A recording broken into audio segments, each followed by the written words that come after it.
Hello বন্ধুরা, নমস্কার। আমার দ্বিতীয় রেসিপি নিয়ে চলে এসেছি। দেখিয়েছিলাম গত পরশুদিন পুকুর পাড় থেকে তুলে এনেছিলাম। আমরা ভাড়া বাড়িতে থাকি, তো পাশে একটা পুকুর আছে। সেই পুকুরে পাড়ে প্রচুর কচুলতি হয়েছে। তো এখানে কেউ খায় না দেখি আমি তুলে এনেছিলাম। কালকে দেখিয়েছি আপনাদেরকে কচুলতির টক করে। আজকে কচুলতির আর একটা রেসিপি করে দেখাচ্ছি। তো তার জন্য দেখতে হবে আমার এই রেসিপিটা। দেখুন, চলুন দেখাই।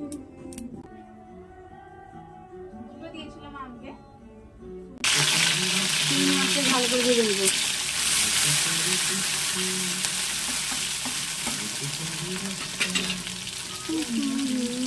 চিংড়ি মাছটাকে ভালো করে ভেজে নিয়েছি।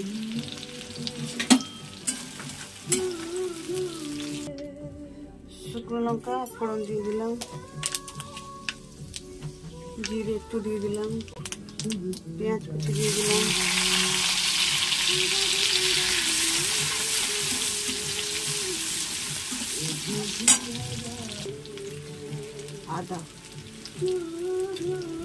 আদা দিয়ে দিলাম,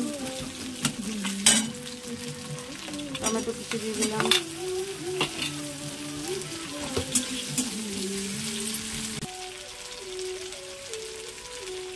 পরিমাণ মতো নুন দিলাম। এবার ভাজা চিংড়ি মাছটা দিয়ে দিলাম।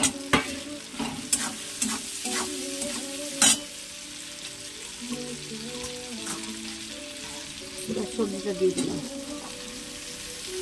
আলু, বেগুন আর কচুলতি, আর কিছু কোনো সবজি দিই। এবার সবজিটা হালকা ভাজা ভাজা হয়েছে, আমি ধনে পাতা দিয়ে দেবো।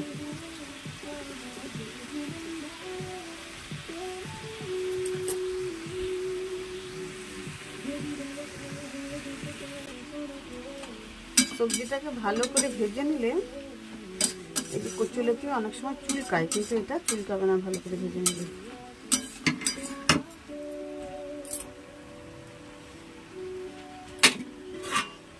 আমি ঢাকা দিয়ে দিই সবসময়। সাবধানে উল্টা। বাহ, হ্যাঁ। এই যে সবজিটা ভাজা ভাজা হয়ে গেছে ভালোভাবে।